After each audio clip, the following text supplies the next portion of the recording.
farol que me guia, é a luz do meu caminho.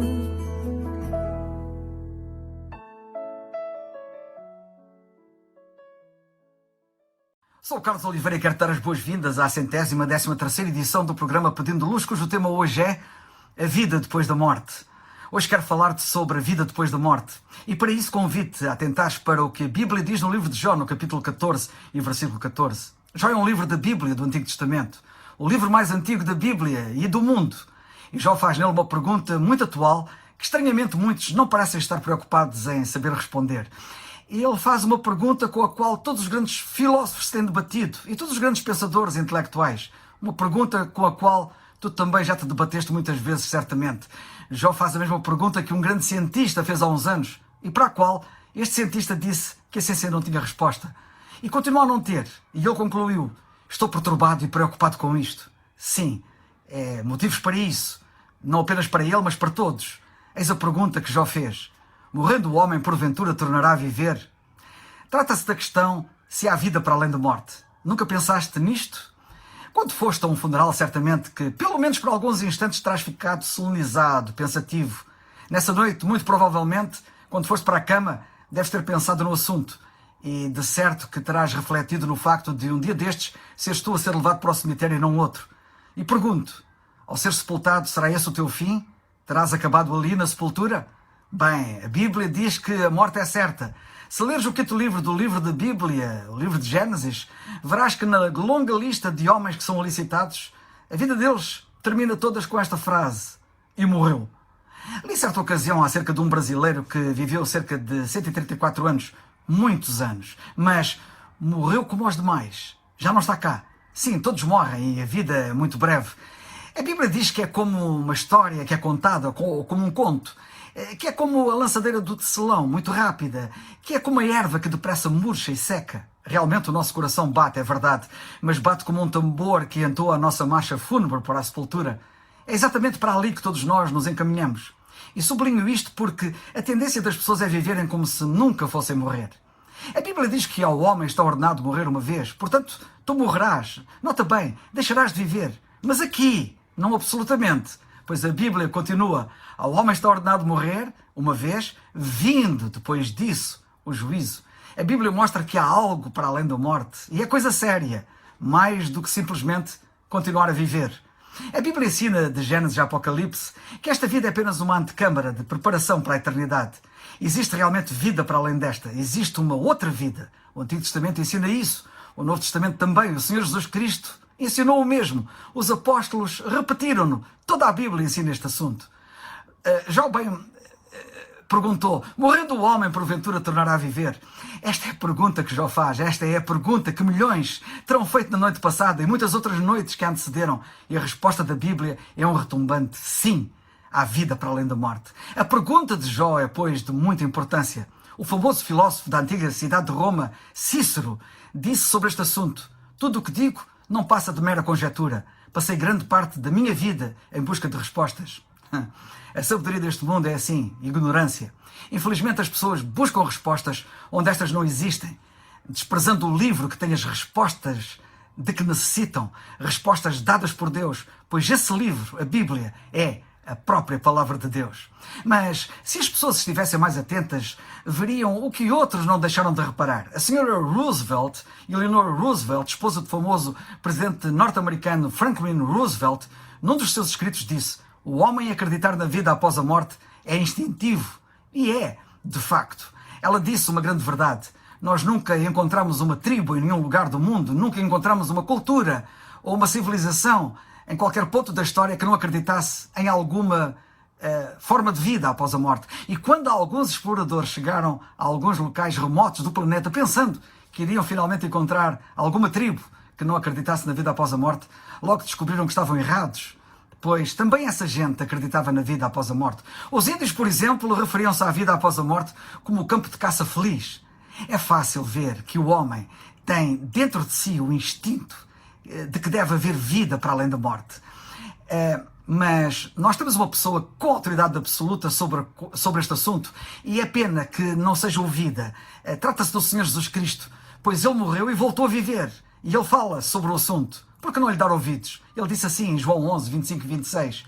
Disse-lhe Jesus: eu sou a ressurreição e a vida. Quem crê em mim, ainda que esteja morto, viverá. E todo aquele que vive e crê em mim, nunca morrerá. Crês tu isto?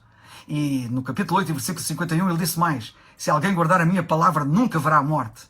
Em Eclesiastes, lemos que Deus pôs a existência contínua no coração do homem. Sim, Ele colocou no seu pensamento a eternidade. A história prova que há povos sem Deus, mas não há nenhum sem deuses, mostrando assim que a existência contínua está arraigada ao ser humano. É por isso que o homem é um ser eminentemente religioso.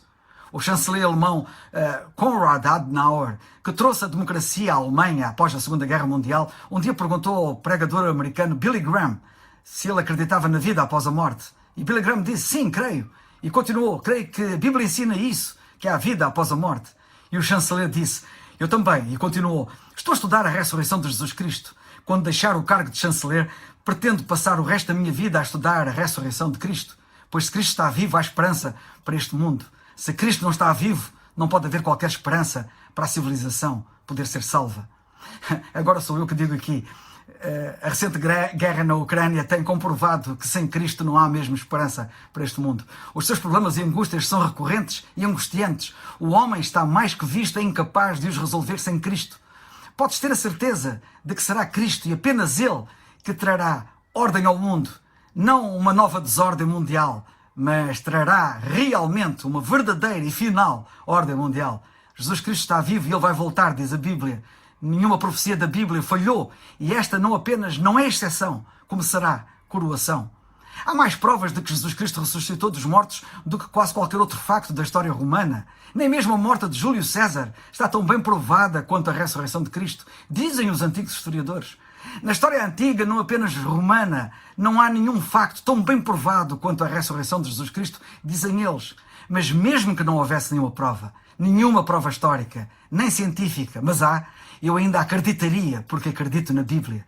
As provas da sua autoria divina são incontornáveis e esmagadoras. A Bíblia é a palavra inspirada de Deus, sem dúvida alguma, e os primeiros cristãos dispuseram-se até a dar a sua vida pela verdade que a Bíblia contém da ressurreição de Jesus Cristo. Nunca o fariam por algo que eles soubessem ser mentira ou até sonhassem.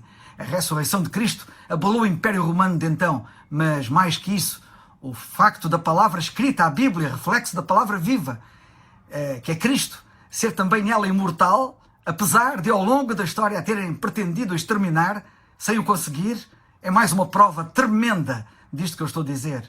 Cristo está vivo, eu creio nisso. Eu creio num Cristo não morto, mas vivo.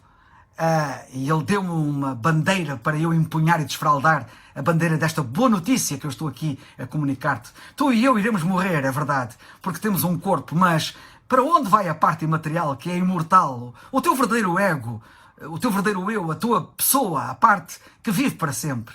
A Bíblia diz que irás passar a eternidade num de dois lugares, o céu ou o inferno. E tu é que vais decidir isso, o teu destino eterno. O Senhor Jesus Cristo falou mais do céu do que do inferno. A Bíblia diz que um dia Ele vai dizer a muitos: apartai-vos de mim, malditos, para o fogo eterno. O inferno, preparado para o diabo e os seus anjos. Mateus 25, 41. Nota que Ele diz aqui que o inferno não foi feito para o homem.